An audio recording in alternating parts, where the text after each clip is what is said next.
على رسول الله وعلى آله وأصحابه أجمعين. Toujours très ravi de répondre à l'invitation des frères de l'association. On avait abordé lors de la dernière conférence la question de la mise en place d'un programme spirituel adapté à soi.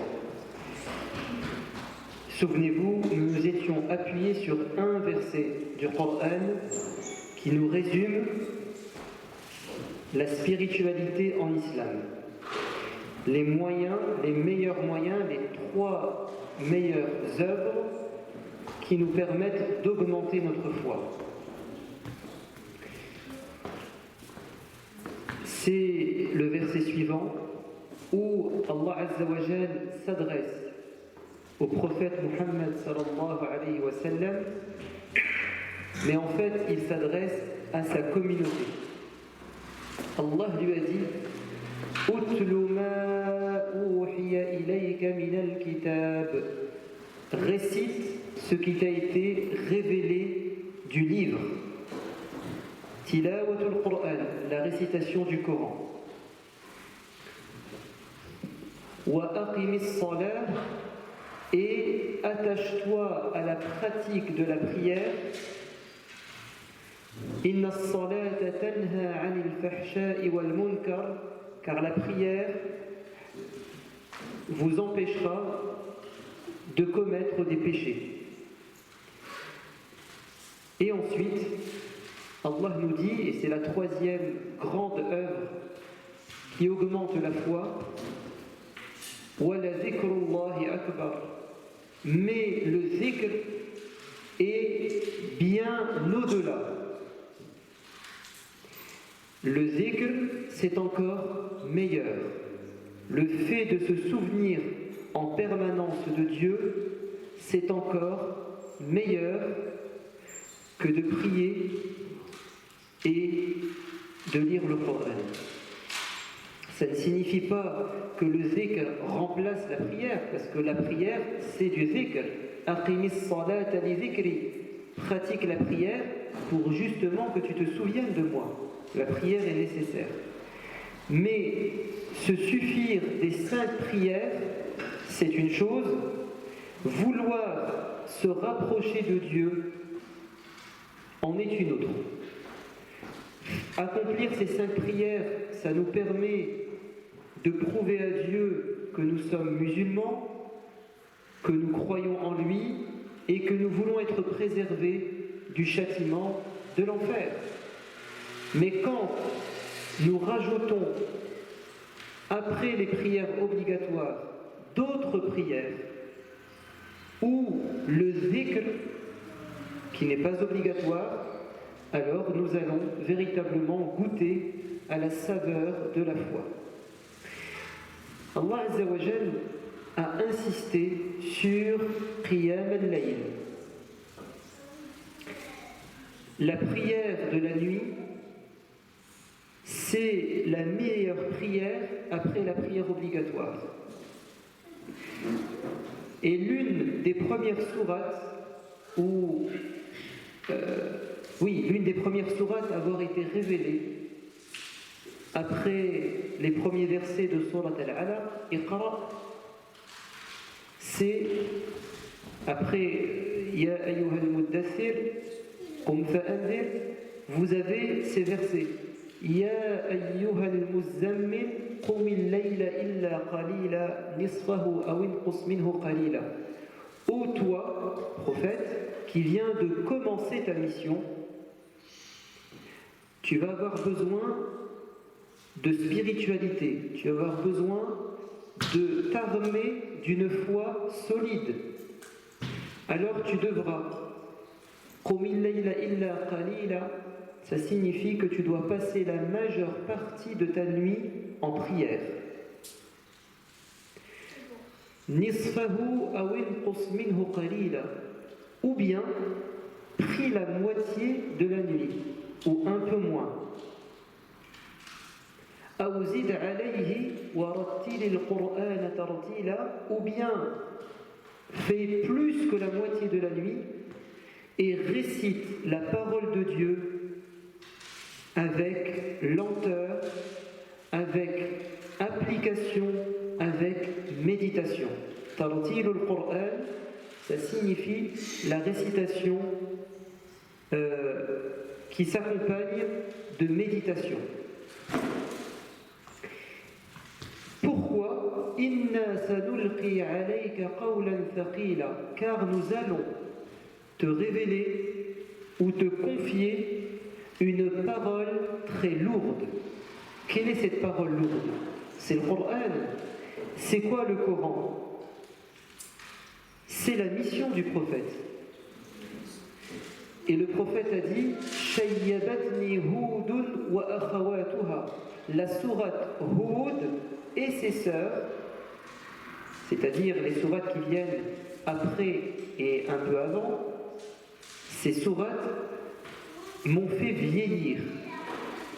Parce que ces sourates rappellent au prophète sa mission. Et c'est une mission qui n'est pas facile. Alors Allah lui demande de trouver de la force dans la spiritualité et il lui donne comme moyen la prière de la nuit. Pourquoi ? Allah nous dit Inna sanulqi alayka qawlan thaqila Inna nashi'ata al-layli hiya ashaddu wat'an wa aqwamu qila Inna nashi'ata al-layli hiya ashaddu wat'an wa aqwamu qila. Car la récitation du Coran durant la nuit, elle est plus propice à faire générer dans ton cœur la foi et c'est le moment idéal pour méditer la parole de Dieu. Parce que durant la nuit, Allah se rapproche de ses créatures. Vous le savez, le dernier tiers de la nuit, c'est un moment où Allah se rapproche et il dit « Y a-t-il parmi vous, parmi mes créatures, des gens qui demandent ma miséricorde pour que je la leur accorde ? Y a-t-il des gens qui souhaitent me demander quelque chose pour que je leur donne ? Y a-t-il des personnes qui demandent ma miséricorde ou demandent mon pardon pour que je leur pardonne ou je leur fasse miséricorde ? C'est un moment où Allah se rapproche de sa créature. Et c'est un moment aussi où les gens dorment. Nous sommes donc totalement voués à Dieu. Personne ne peut nous déranger durant la nuit, car les gens dorment. Et c'est aussi le moment parfait pour augmenter sa foi, parce que les gens ne sont pas au courant de ce que l'on fait, et donc nous sommes sincères. Nous sommes sincères. Allah Azza wa Jal a recommandé aux croyants de faire pareil. C'est obligatoire pour le prophète de prier la nuit, parce qu'il a une mission tellement difficile qu'il doit prier la nuit et augmenter sa foi. J'ai oublié de vous dire, verset important juste après, Inna laka fin nahari sabhan tawila, car durant la journée, tu auras beaucoup d'occupations. Tu n'auras pas le temps d'adorer Dieu durant la journée, ou en tout cas de prier. Donc fais-le durant la nuit. Mais Allah Azza wa Jal va demander la même chose aux croyants sans pour autant l'imposer. Et je vais vous lire ces versets. C'est le dernier verset de Surat Al-Muzammil. إن الله يعلم أنك تقوم أدنى من ثلثي الليل ونصفه وثلثه وطائفة من الذين آمنوا معك.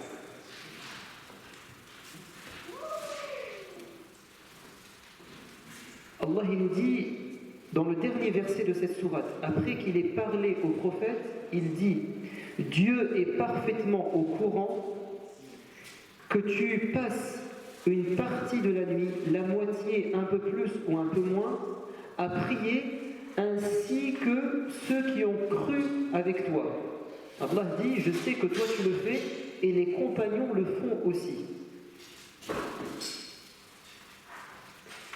Ensuite, il va dire Alima an lan tuhsuhu. Allah sait très bien que vous ne serez pas capable de passer toute une nuit à prier. C'est trop dur. C'est trop dur. Pourquoi c'est trop dur? Wallahu yuqaddiru al-layla wan-nahar, car c'est Dieu qui a déterminé le jour et la nuit. Et Dieu a voulu que le jour, ça soit un moment d'activité et la nuit, un moment de repos. وَجَعَلَ اللَّيْلَ لِبَاسًا وَالنَّهَارَ مَعَاشًا. Allah a rendu le jour un moment de travail, d'activité, et la nuit un moment de repos. Qu'est-ce que va nous dire Dieu juste après?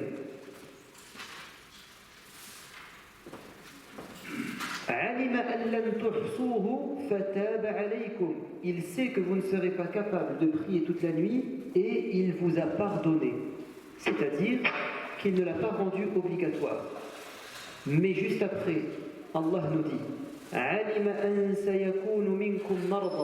Allah sait très bien qu'il y a parmi vous des gens malades.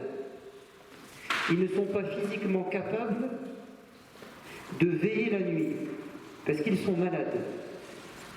Leur corps ne leur permet pas. Même s'ils ont envie, ils ne sont pas capables.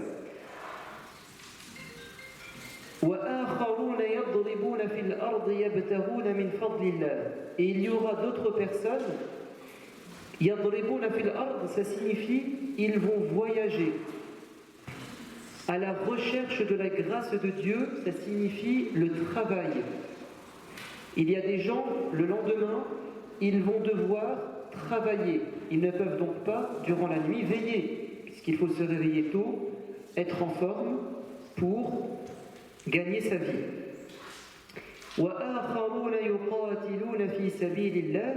Et d'autres personnes seront occupées à combattre dans la voie de Dieu, c'est-à-dire qu'il y a des gens qui vont devoir défendre le pays, et comme ce sont des soldats, ils doivent forcément se reposer la nuit pour pouvoir défendre leur pays la journée.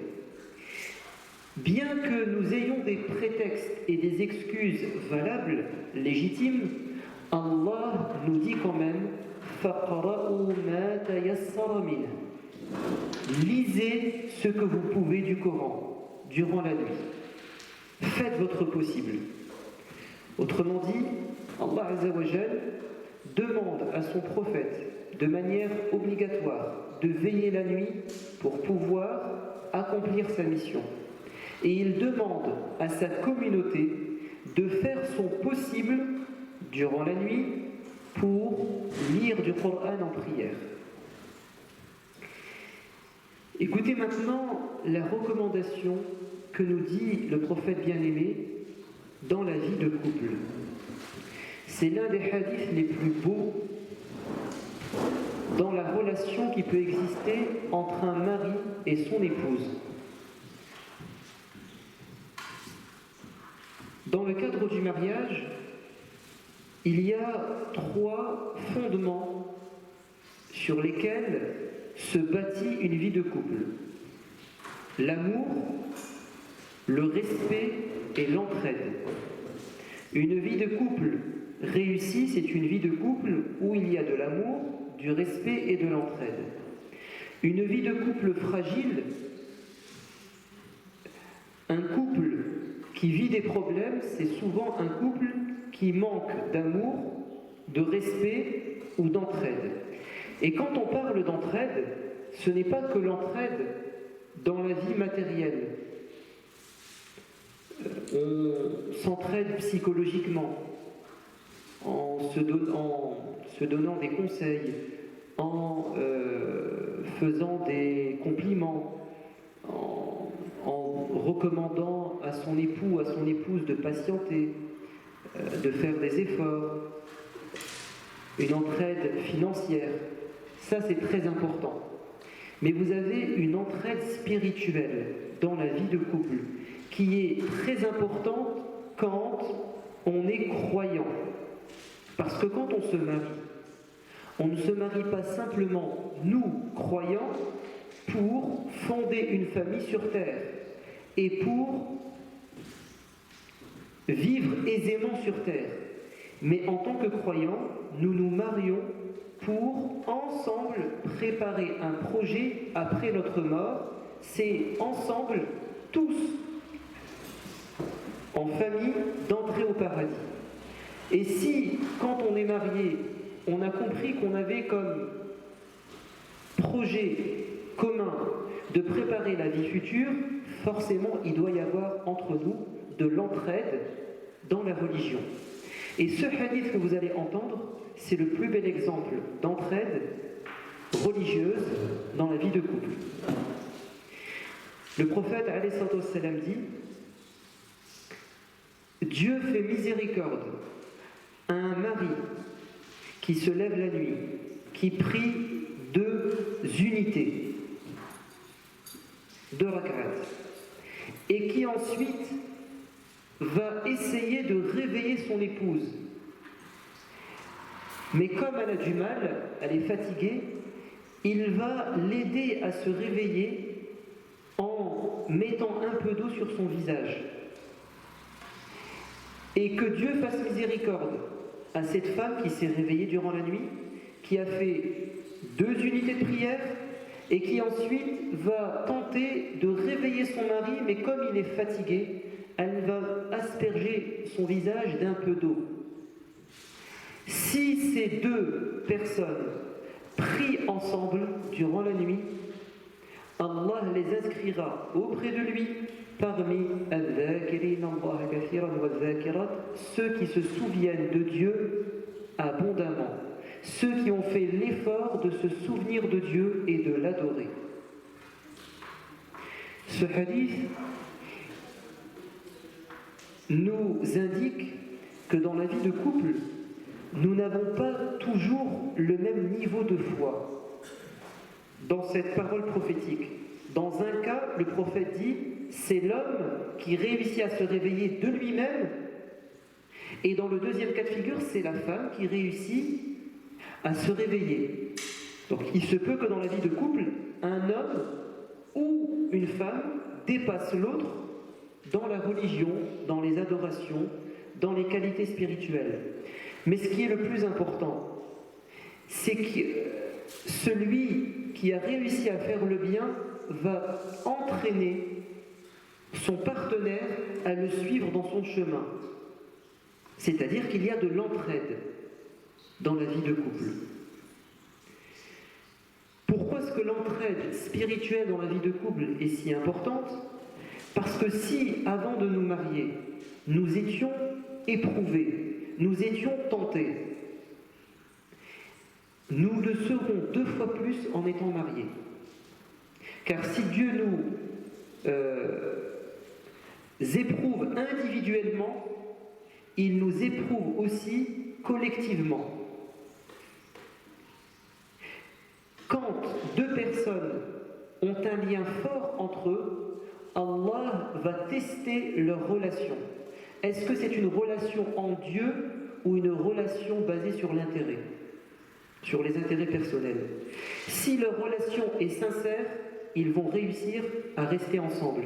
Si leur relation est défaillante, il va y avoir une rupture ou un conflit. Dieu va les éprouver, mais surtout celui qui va les éprouver, mais au sens négatif du terme, c'est le diable.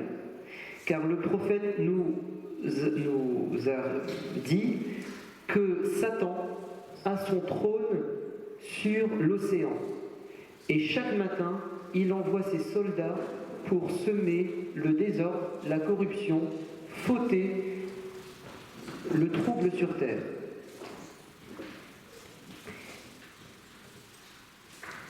Et le soir, ces diables vont rencontrer leur chef,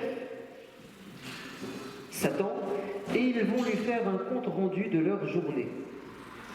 Et le prophète nous dit, un diable va se vanter auprès de son maître d'avoir poussé telle personne à commettre un crime. Et il va lui dire, tu n'as rien fait, parce qu'il va sûrement se repentir. Et moi, dit un autre, j'ai poussé un tel, par exemple, à voler, ou à commettre la fornication, ou l'adultère, ou je ne sais trop quel autre péché. Et à chaque fois, le diable dit, tu n'as rien fait, cette personne finira par se repentir. Mais lorsque l'un d'entre eux va s'enorgueillir d'avoir harcelé un homme et sa femme jusqu'à créer un conflit, il se lève et il lui dit, c'est toi que j'attendais, et il lui donne sa couronne et il lui donne tous les honneurs qu'il mérite. Parce qu'il considère que le plus grand mal que l'on peut faire, c'est de créer un conflit au sein d'un couple, parce que les répercussions seront très graves, non seulement sur eux, mais aussi sur leurs enfants, mais aussi sur leur famille et leur belle famille, donc sur la société. Et donc, avoir une spiritualité forte dans la vie de couple, ça nous permet d'être toujours aux aguets et d'être conscients que lorsqu'une dispute éclate entre nous, ce n'est pas moi qui suis responsable, ni toi seulement. Tu n'es pas mon ennemi et je ne suis pas ton ennemi. Mais notre ennemi commun, c'est le diable. C'est lui le gagnant dans ce conflit. Et c'est peut-être lui qui est à l'origine de ce conflit. C'est peut-être lui qui a envenimé les choses. Et donc, si on a une forte spiritualité et qu'on comprend que derrière ce mal, il y a le diable, on n'est plus à deux, en duel l'un contre l'autre, mais on se rendra compte que nous avons tout intérêt d'être solidaires contre notre ennemi commun, qui est le diable. Et ça, c'est possible de réfléchir de cette manière quand on a la foi. Parce que si on n'a pas une foi forte, on oublie que le diable est derrière. On pense que c'est lui, c'est elle, c'est un tel qui est responsable totalement.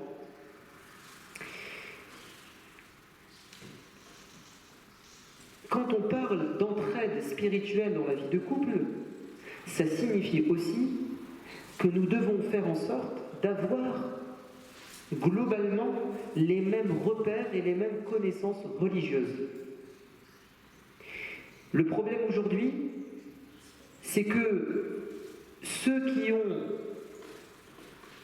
le plus d'occasions d'apprendre leur religion à la mosquée, ce sont les hommes plutôt que les femmes. Ce qui se passe, c'est que les hommes, chaque vendredi, pour ceux qui peuvent, et parfois même en suivant des cours, durant le week-end, les hommes augmentent leurs connaissances religieuses, alors que leurs épouses n'ont pas cette chance. Et il se peut qu'un jour, il y ait un décalage. Et ce décalage va créer un fossé et des conflits, parce qu'on ne voit plus les choses de la même manière. Lui, comme il a augmenté ses connaissances religieuses, il a des nouvelles limites, des nouveaux objectifs dans sa vie. Il voit les choses autrement, tandis que son épouse, elle est sur l'autre rive et elle a du mal à le comprendre. Ou bien,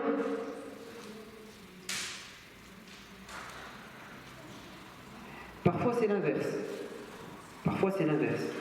C'est la femme qui, parce qu'elle a reçu une bonne éducation, parce qu'elle a fait des efforts, elle a eu des personnes parmi ses amis qui lui ont fait la morale, elle réussit au niveau religieux, au niveau de la foi, à dépasser son mari. Si elle n'a pas le souci d'entraîner son mari, il va y avoir encore un grand décalage et ça peut créer des conflits. C'est pour ça qu'il est important qu'il y ait une solidarité, une entraide dans la vie spirituelle.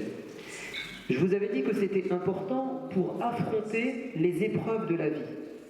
Et quand on est marié, on a 2 fois plus d'épreuves que quand on était seul. On va avoir des épreuves financières, parce que quand j'étais seul, je me prenais en charge. Mais maintenant qu'on est à 2, c'est différent.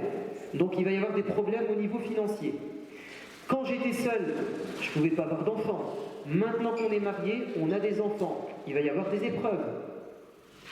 Quand j'étais seul, je ne désirais pas avoir d'enfants puisque je n'étais pas marié.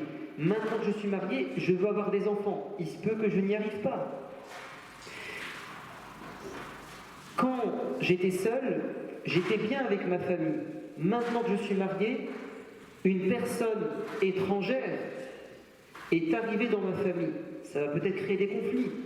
Donc je vais être éprouvé. Comment va-t-on affronter ces épreuves? On a besoin de spiritualité, de foi. Je vous donne un exemple concret.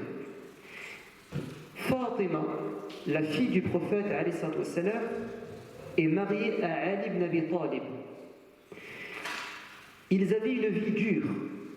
Fatima s'occupait de ses enfants, Al-Hassan et Al-Hussein, une mère de famille, et beaucoup de tâches domestiques.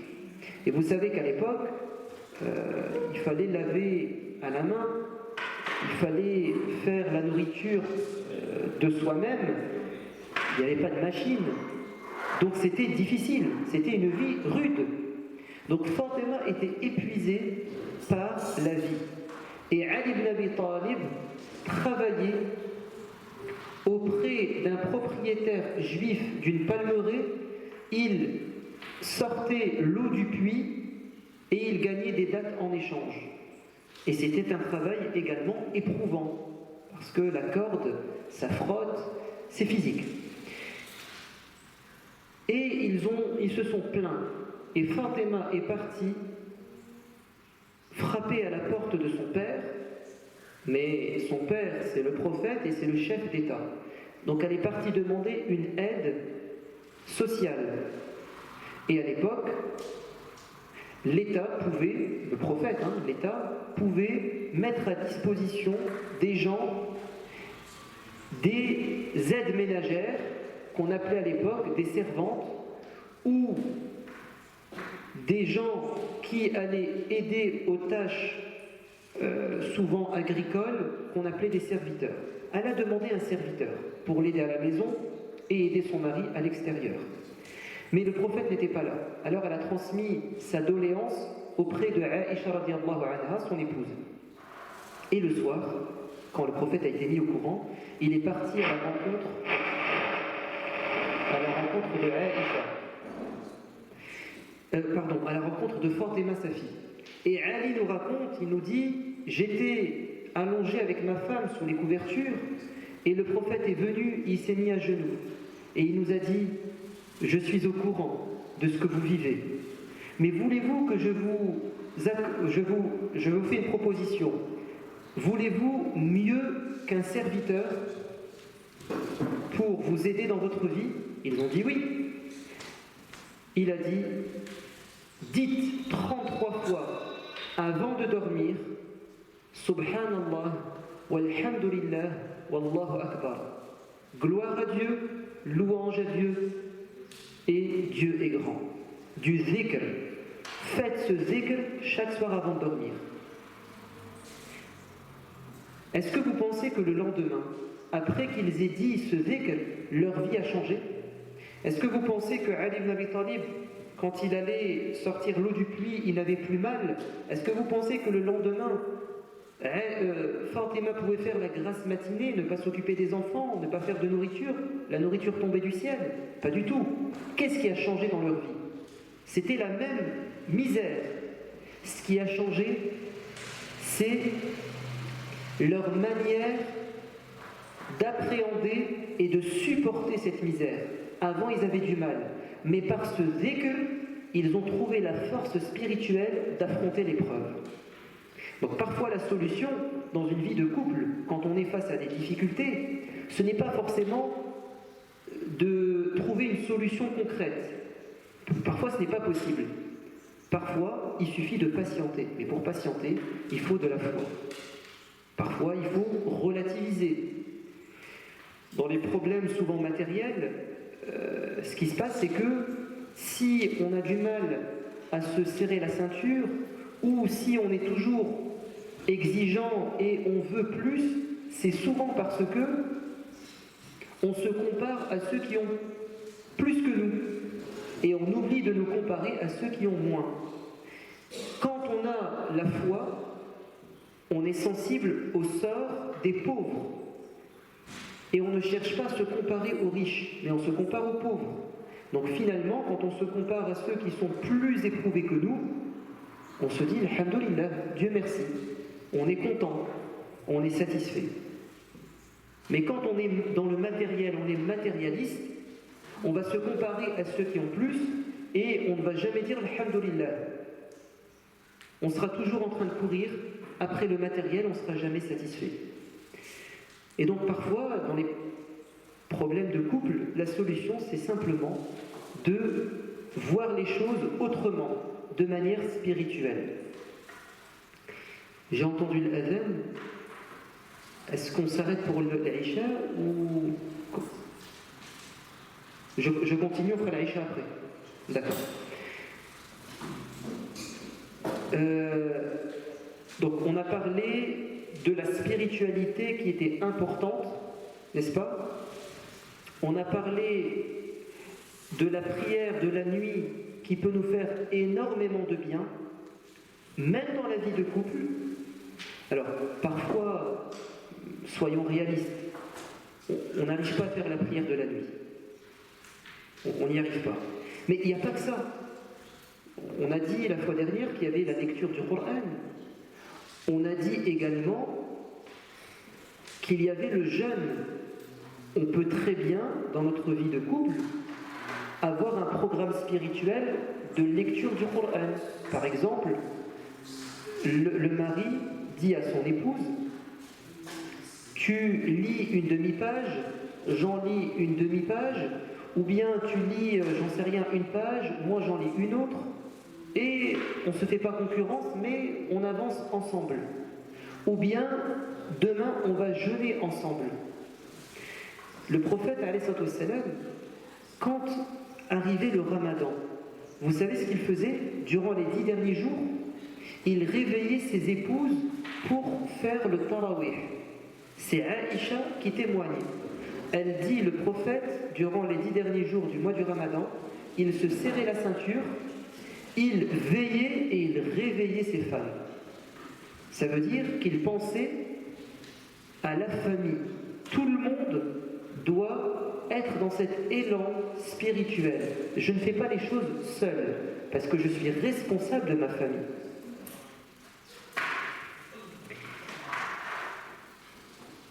Parfois, ce qui se passe pendant le Ramadan, c'est que c'est l'inverse. Le mari va faire le tarawih, il va lire le Coran, et l'épouse, elle va passer la plus grande partie de son temps dans la cuisine.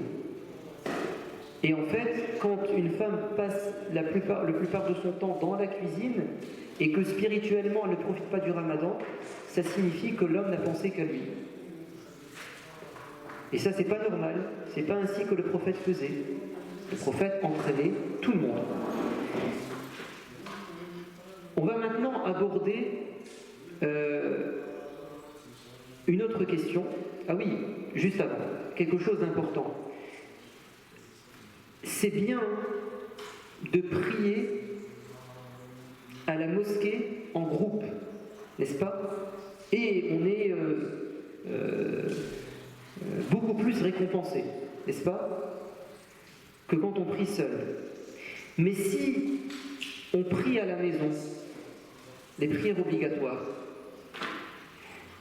il faut faire en sorte de prier en groupe à la maison. Ce n'est pas normal qu'à la maison, le père prie seul, la mère prie seule, les enfants prient seuls. Non. On sait très bien que la meilleure prière, c'est celle qui est faite en groupe, et on sait très bien que nous devons faire le bien ensemble. Allah nous dit « Wa ta'awanu 'ala al-birri wat-taqwa » entraidez-vous dans l'accomplissement du bien et de la piété. Alors il est important, dans la vie de couple, d'avoir des prières en commun. Maintenant, nous allons passer au sujet d'aujourd'hui, puisque ce que j'ai dit avant, c'était juste une manière de terminer le sujet de la fois dernière, le programme spirituel qu'on peut mettre en place et qui est adapté à nous. Passons maintenant à un moyen concret qui peut véritablement augmenter notre foi. C'est d'étudier la vie de ceux qui ont incarné la spiritualité dans notre histoire. Il n'y a rien de tel que d'avoir des modèles dans sa vie. Si nous avons des modèles dans notre vie, nous allons pouvoir les suivre. On a tous des modèles dans notre vie. Reste à savoir si ces modèles sont des modèles qui sont conformes à nos principes ou contraires à nos principes. La société nous propose des modèles. Ce sont souvent ceux qui sont connus, reconnus, réputés, qui ont connu la gloire et la richesse. Les stars du cinéma, les stars du sport, de la chanson, ce sont des exemples et des modèles que la société met en avant. Mais ils ne sont pas du tout des modèles spirituels, loin de là. Parce que notre société est une société de consommation, une société où la loi du marché est la loi dominante, on va forcément mettre en avant des modèles de consommation, des modèles qui incarnent le matériel et non pas le spirituel. Ça serait contradictoire de mettre en avant par la publicité des gens qui prônent la spiritualité et qu'ensuite on nous pousse à consommer. Ça ne colle pas. Donc, les modèles qui nous sont aujourd'hui mis en avant, pour nous, mais aussi pour nos enfants, ce sont des modèles de consommation matérielle.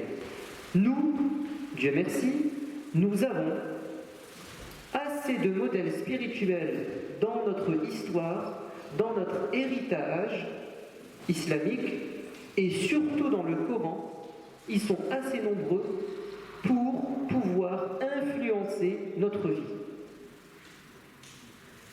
Si le Coran est composé pour un tiers d'histoire et en grande majorité d'histoires de prophètes, c'est parce que Dieu veut que nous ayons ces prophètes en tête.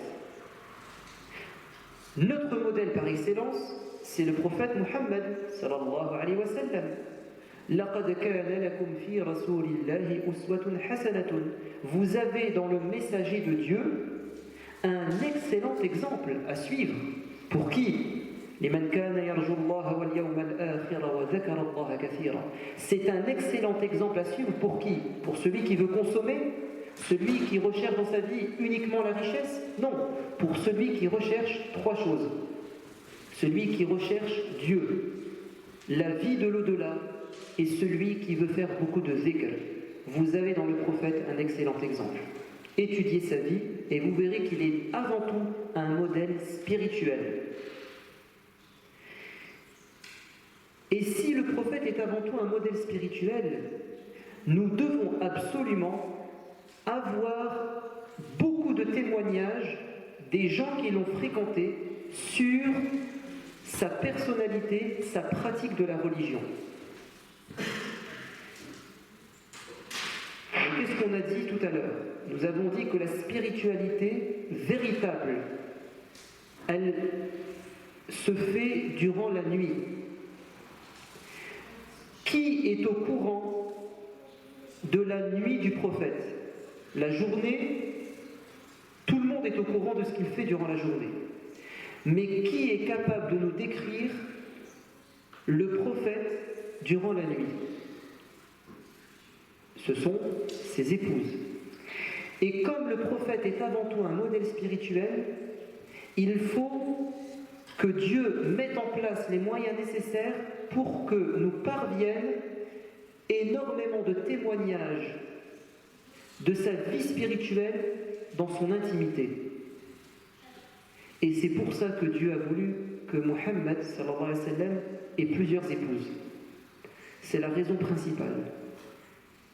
C'est que nous puissions avoir un maximum de témoignages de ces épouses du prophète en tant qu'adorateur durant la nuit et en tant que mari. Et là, on s'intéresse au prophète en tant qu'adorateur.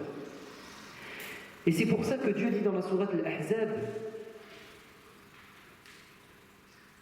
et il s'adresse aux épouses du prophète. Dieu dit, votre mission, c'est de retenir les versets de Dieu qui sont récités chez vous, dans vos demeures.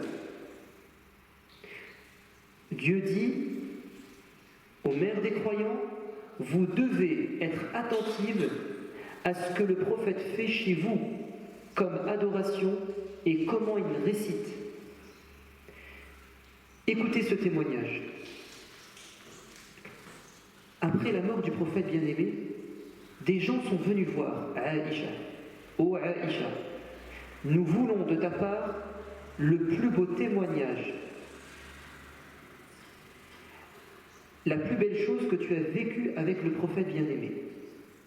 Et là, Aïcha fond en larmes. Elle dit, tout ce qu'il faisait était beau, mais j'ai retenu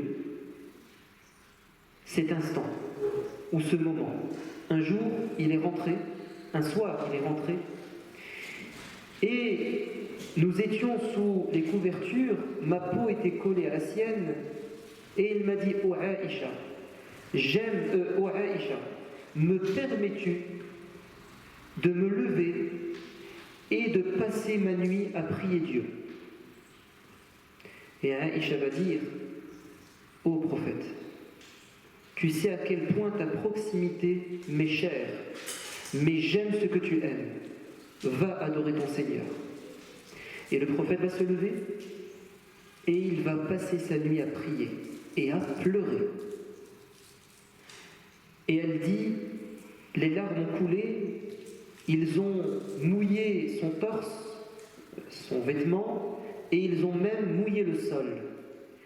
Et au matin, avant l'aube, Bilal, qui était le lanceur de l'appel à la prière, il rentre dans la mosquée et il voit le prophète dans cet état de spiritualité.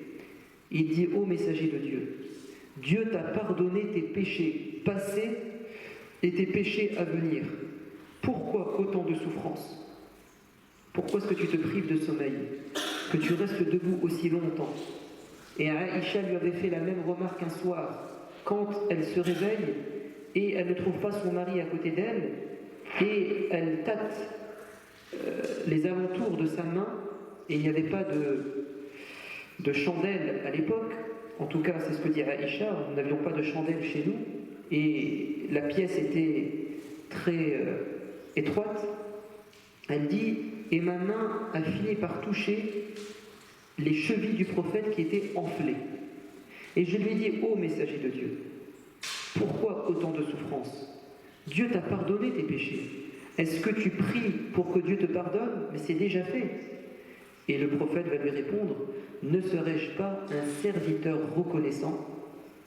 C'est-à-dire, si Dieu véritablement m'a comblé, et il m'a pardonné, et il m'a fait prophète, et il m'a donné, je veux le remercier en me levant et en le priant. Je reviens au témoignage de Aïcha. Bilal entre et il dit au messager de Dieu, pourquoi autant de souffrance? Et il va lui dire, il m'a été révélé cette nuit un passage du Coran, malheur à celui qui le lit sans le méditer. Et c'est la fin de la sourate Al-Imran qui commence par ces paroles, Inna fi khalqis samawati wal ardi wa ikhtilafil layli wan nahari la ayatin li ulil albab. Il y a dans la création des cieux et de la terre, dans l'alternance du jour et de la nuit, des signes pour des gens qui méditent. Ceux qui, debout, assis ou allongés, se souviennent de Dieu. Et ils réfléchissent au sujet de la création de Dieu. Ô Seigneur, disent ces gens, tu n'as pas créé tout cela en vain, pour rien. Gloire à toi, préserve-nous du feu de l'enfer. Et les versets continuent. Donc un témoignage magnifique de Aïcha qui nous dit que le prophète, durant la nuit, il adorait son Seigneur et il cherchait à lui plaire.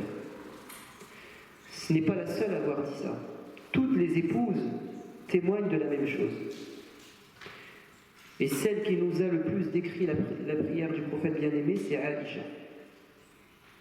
Sans elle, on ne connaîtrait que peu de la pratique religieuse du prophète. Donc le prophète est un exemple excellent, n'est-ce pas, de spiritualité.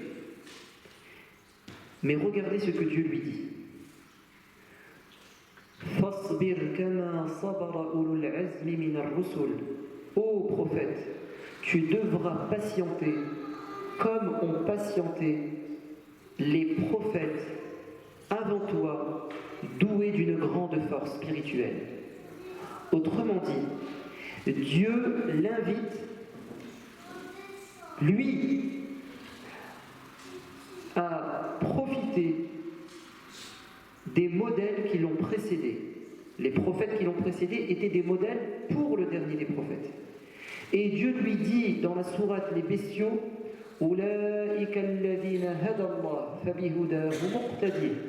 après avoir cité 25 noms de prophètes, il dit: voici les gens que Dieu a guidés, tu devras suivre leur voie. Donc le prophète bien-aimé, lui-même a eu besoin de modèles spirituels. On va donc s'intéresser à ceux qui ont précédé le prophète et qui sont des exemples de spiritualité. Et nous allons voir comment le prophète les a suivis. Commençons par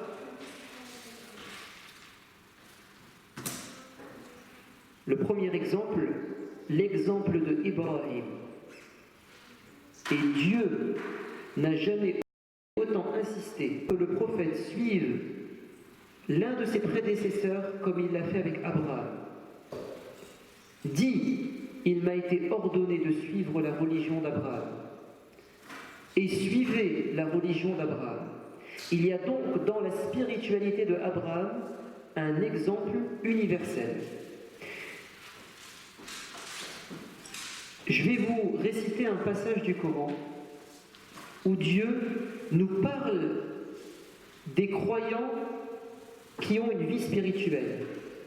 Et ensuite, Dieu va nous donner l'exemple par excellence, c'est Abraham. Dieu dit: Innal muttaqina fi jannatin wa uyun. Les pieux sont au paradis, dans des jardins sous lesquels coulent des ruisseaux. Dieu nous parle du résultat. Les gens pieux sont au paradis, ils profitent des délices. Maintenant, Dieu va revenir en arrière. Qu'ont-ils fait pour mériter ce bonheur?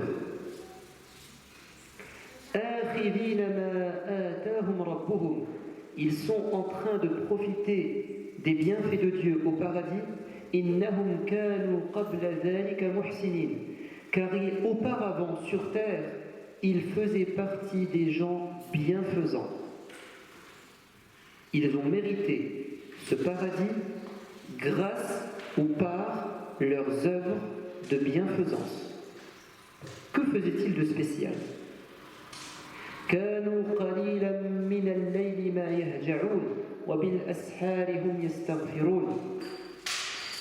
Ils passaient peu de temps à dormir. Et avant l'aube, durant la dernière partie de la nuit, ils demandaient pardon à Dieu. Ils passaient peu de temps à dormir. Que faisaient-ils? Ils priaient. Pas simplement. En fait, ce sont des gens qui sont bienfaisants, c'est-à-dire, c'est quoi la bienfaisance? C'est le fait de donner pour plaire à Dieu, donner ici-bas pour recevoir dans l'au-delà. On peut donner à Dieu, c'est la spiritualité, la prière, le jeûne, le zikr, mais vous avez aussi une manière de se rapprocher de Dieu en faisant du bien aux gens. Je vous donne ces deux exemples. Il nous est rapporté par Omar ibn al-Khattab, compagnon du prophète. Il dit, nous étions un soir, chez Abu Bakr, avec le prophète. On était trois.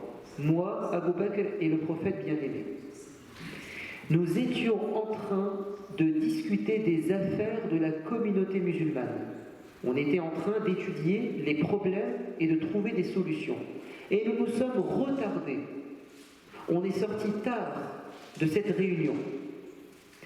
Et en marchant à côté de la mosquée, nous avons entendu la voix d'un jeune homme qui était en train de réciter la parole de Dieu en prière. Et le prophète va s'arrêter, il va dire « Admirez cette belle récitation.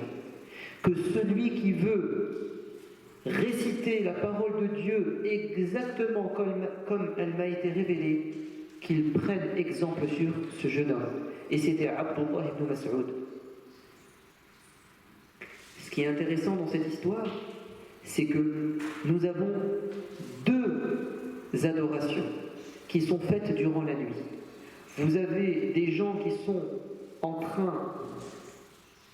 sont dans le social, dans l'humanitaire, qui analysent la société, qui veulent trouver des solutions aux problèmes. Ce sont des réunions de travail, de bénévolat, et ça leur prend du temps. Mais vous avez aussi des gens, comme Abdullah ibn Mas'ud, qui passent sa nuit à prier. Ces deux exemples se complètent, et c'est chacun selon ses goûts et ce que Dieu lui facilite. Revenons au verset. Il passait peu de temps à dormir et il demandait pardon à Dieu avant que le jour ne se lève. Comme si Dieu voulait nous dire que ces gens, durant la journée, ils se sont efforcés à faire le bien et avant de commencer une nouvelle journée, ils font un bilan et ils demandent pardon à Dieu s'ils n'ont pas été à la hauteur, s'ils ont manqué à leurs engagements, s'ils ont fait des erreurs. Ils demandent pardon à Dieu et ils recommencent une nouvelle journée à faire le bien. C'est pas fini. Dieu nous dit وَفِي أَمْوَالِهِمْ حَقٌّ لِلسَّائِلِ وَالْمَحْرُومِ, et dans leur argent, il y a une partie qu'ils destinent aux pauvres et aux démunis. Ce sont des gens qui sont dans la charité. Ils sont sensibles au sort des pauvres et des faibles. Et ils partagent avec eux. Et c'est pour ça qu'ils seront au paradis. D'où leur vient cette spiritualité? D'où leur vient cette force? Dieu nous dit وَفِي الْأَرْضِ آيَاتٌ لِلْمُوقِنِينَ, car il y a sur terre des signes pour des gens qui ont la certitude. Dieu est en train de nous dire, ces gens, s'ils arrivent à faire autant de bien, c'est parce qu'ils ont vu quelque chose dans la nature qui les a fait réfléchir. Ils ont médité sur la création de Dieu. Qu'est-ce que la nature nous dit?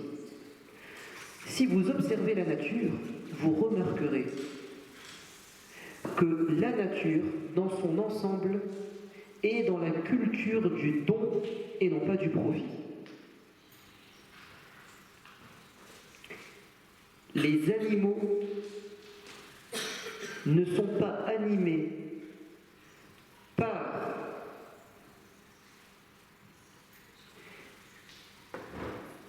l'instinct de destruction ou de consommation, mais ils sont animés par l'instinct du don et du partage. Vous savez pourquoi? Parce qu'elles sont les créatures de Dieu et que Dieu les a créées pour permettre à la vie humaine d'apparaître sur terre. Quand vous observez le règne animal, le règne végétal, quand vous observez le soleil, la lune, l'univers, vous vous rendez compte que cet équilibre parfait, il a été conçu pour permettre à l'homme de vivre sur terre.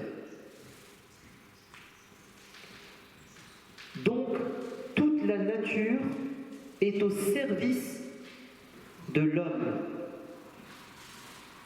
Donc, ils sont dans le don, le partage.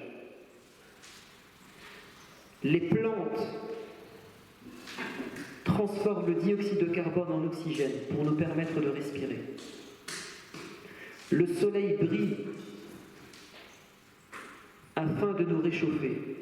Il fait évaporer l'eau des océans pour que des nuages se constituent, pour qu'ensuite la pluie descende, cette fois-ci sans sel, afin que l'on puisse boire. Tout dans la nature a été parfaitement conçu pour permettre la vie humaine sur Terre. Il n'y a que l'être humain qui ne pense qu'à lui.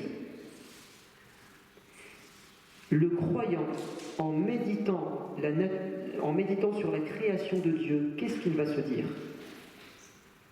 Je dois m'adapter et me fondre à cette philosophie de la nature, qui est une philosophie divine, puisque la nature est la création de Dieu. Je dois, comme les animaux, comme la nature, donner et ne pas chercher à recevoir ici-bas, mais dans l'au-delà. Qu'est-ce que nous dit la nature également? Vous savez, dans le Coran, à chaque fois, pas à chaque fois, mais dans beaucoup de cas, quand Dieu veut nous inciter à donner de notre argent pour aider les pauvres, vous savez quelle image il utilise? L'image des plantes. Et la plus belle image, c'est celle-ci.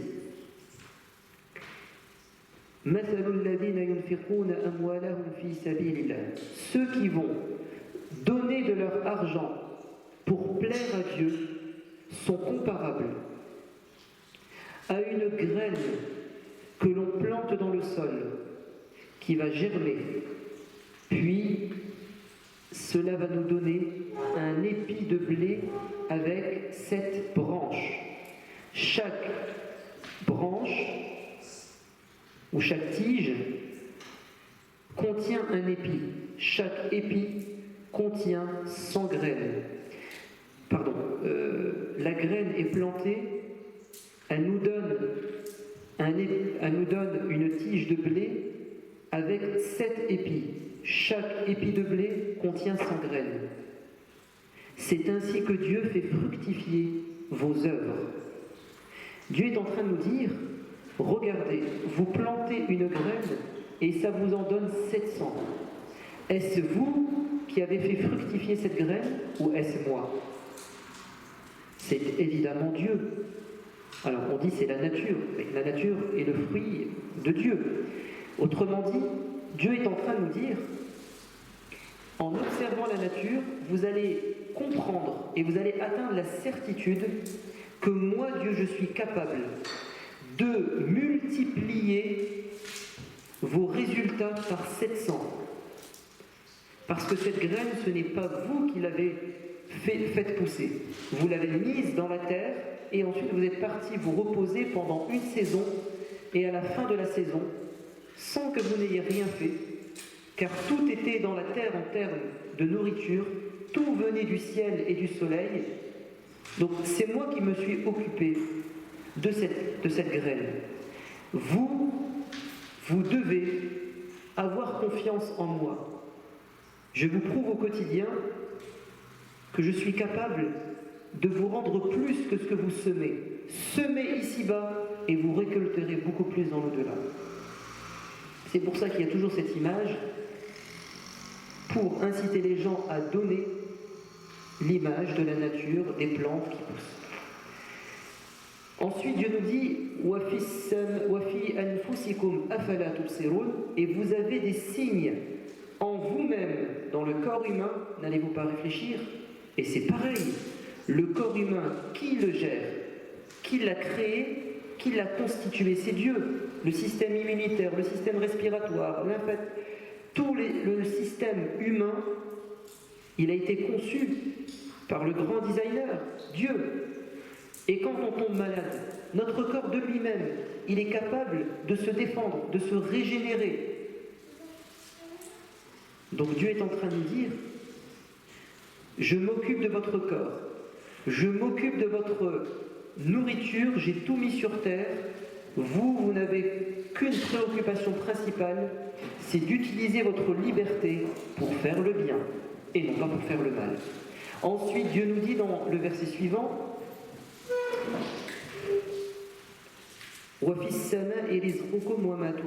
et vous avez dans le ciel, c'est-à-dire là-haut, deux choses, votre subsistance et votre promesse. La promesse, c'est le paradis. Si vous savez qu'après la mort, il y a une vie et une récompense, automatiquement, vous saurez que la vie n'est qu'un passage et que c'est une grande chance pour préparer la vie de l'au-delà en faisant un maximum de bien. Et ensuite, Dieu termine ce passage en disant « Ceci est la vérité, et c'est aussi vrai que vous n'êtes doués de parole. » Et ensuite, après cette partie théorique, qu'est-ce que le Coran nous propose? Il nous propose un exemple pratique, c'est l'exemple d'Abraham. Après avoir démontré l'état d'esprit du croyant qui a compris que son objectif sur terre est de faire le bien et d'augmenter sa foi, il va nous donner un exemple et le meilleur des exemples. Juste après, Dieu nous parle d'un passage de la vie de Abraham, très important. Vous savez lequel? Et raconte-leur l'histoire des invités de Abraham.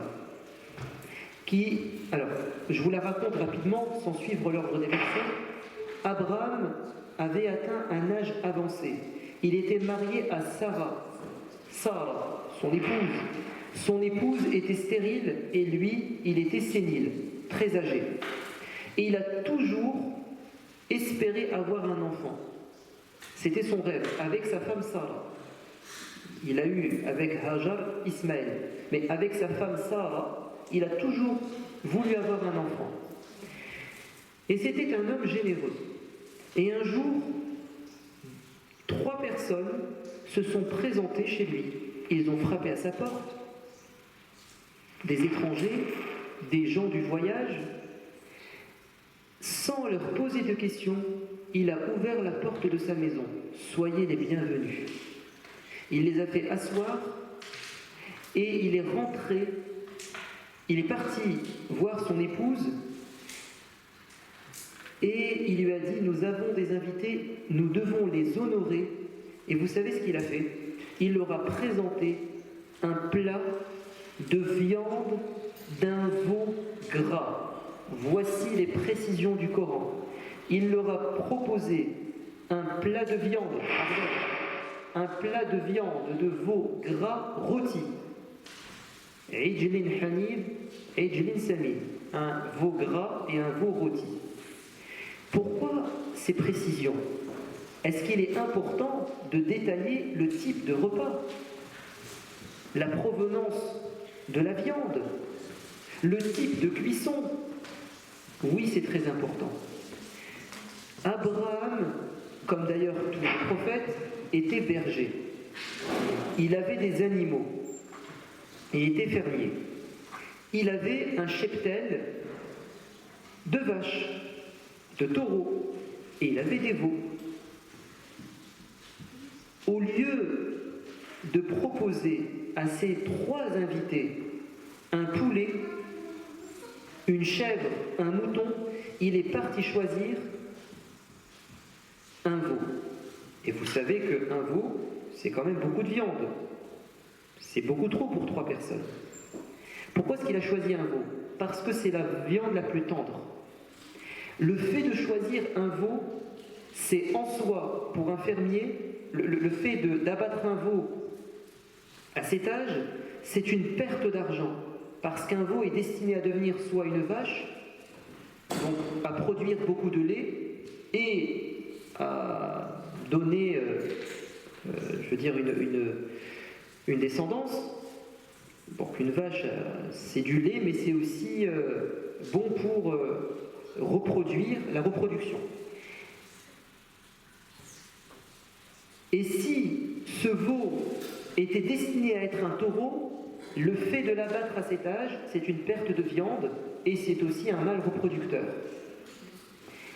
Il a choisi un veau et en plus un veau gras, c'est-à-dire le meilleur veau qu'il avait, celui sur lequel il pouvait le plus miser.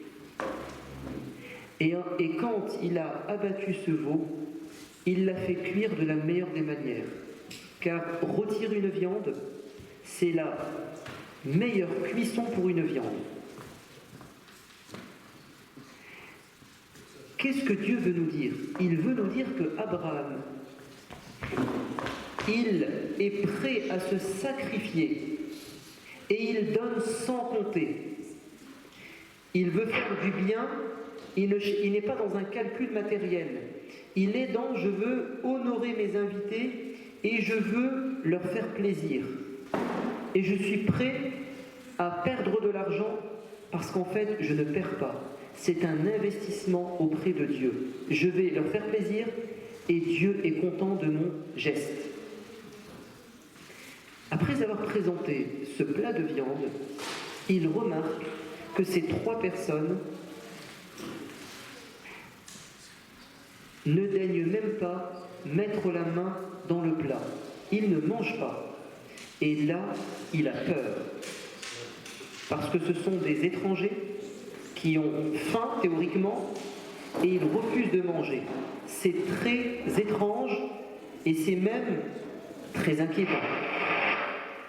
Et à ce moment, les 3 personnes vont lui dire « Ne t'inquiète pas, nous sommes des anges. Dieu nous a envoyés. » Donc des anges qui ont l'apparence humaine, et les anges, ce ne sont pas des êtres humains, ils ne mangent pas, ils ne boivent pas. Ils ont dit, nous avons été envoyés par Dieu pour 2 choses. La première,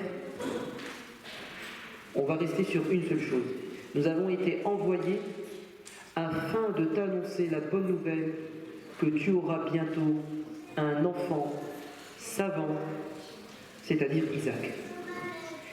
Et la femme Sarah, la femme de Abraham, entend cette conversation et elle ne peut pas s'empêcher de rentrer et de se frapper le visage et de dire « Oh mon Dieu, moi qui suis stérile, mon mari qui a atteint cet âge, vous nous dites que nous allons avoir un enfant ?» Et ils vont lui dire « Ô famille de Abraham, Dieu a voulu vous toucher par sa miséricorde. Dieu est capable de tout. » Abraham et Sarah ont été récompensés après 50 ans, 60 ans, 70 ans, 80 ans, je ne sais pas, de sacrifice, de bienfaisance, de générosité. Ils ont eu une récompense sur terre, un miracle, un enfant, leurs espoirs, leurs rêves, mais évidemment qu'au paradis, ils auront beaucoup plus. Si Dieu a demandé au prophète Mohammed de prendre exemple sur Abraham, c'est parce que Abraham incarne la bonté. Soit dit en passant, est-ce que vous pensez que Abraham, quand il a fait du bien à ces gens, il leur a fait du bien parce qu'ils étaient musulmans, croyants? Pas du tout. Il ne leur a posé aucune question, ni sur leur identité, ni sur leur origine, ni sur leur religion, parce qu'en tant que croyants, nous faisons du bien à tout le monde, car nous sommes tous des créatures de Dieu. Et faire du bien à une créature de Dieu, c'est quelque chose que Dieu aime. Nous ne faisons pas du bien à la carte. Toute personne, toute créature de Dieu mérite d'être aidée, d'être prise en considération. Et ça, c'est un exemple frappant du Coran qui nous prouve que Abraham avait un cœur très grand et qu'il faisait du bien à tout le monde et sans compter. Mais Abraham, c'est aussi le symbole de celui qui se sacrifie pour les autres, pour les générations à venir. C'est une personne qui pense, qui voit très loin. Il est extraordinaire de savoir que Abraham, nous lui sommes redevables jusqu'à aujourd'hui. Alors, évidemment, nous disons tous que nous sommes redevables envers le prophète Mohammed, car il est celui qui nous a enseigné la religion, celui qui s'est sacrifié pour sa communauté, mais n'oubliez pas que, jusqu'à aujourd'hui, nous sommes redevables vis-à-vis de Abraham, qui est d'ailleurs le père des prophètes. Il est venu avant Jésus, avant Moïse. Il est donc un exemple pour les chrétiens, pour les juifs et les musulmans. Abraham, quand Dieu lui a demandé d'abandonner son épouse Hajar et son fils Ismaël dans le désert, dans un endroit bien précis, ce qui deviendra par la suite la Mecque, à côté des fondations du temple sacré, la Kaaba, quand il a dépassé la dune et qu'il a laissé sa femme et son fils, il a descendu la dune, et quand il était isolé, il a levé les mains au ciel. Et il a fait une invocation qui se réalise encore aujourd'hui. Il a dit: ô Seigneur, j'ai laissé, comme tu m'as demandé, une partie de ma famille dans cet endroit désertique. Ô Seigneur, je te demande 3 choses, ou 4 choses. Fasse que les gens soient attirés par cet endroit et qu'ils viennent s'y installer, alors que c'est un désert. Fasse que les gens y pratiquent la prière, que ce soit un endroit, un temple où les gens vont pratiquer la prière. Je veux que cet endroit devienne verdoyant, qu'il y ait des fruits pour les gens. Et je veux que ça soit un endroit de paix et de sécurité.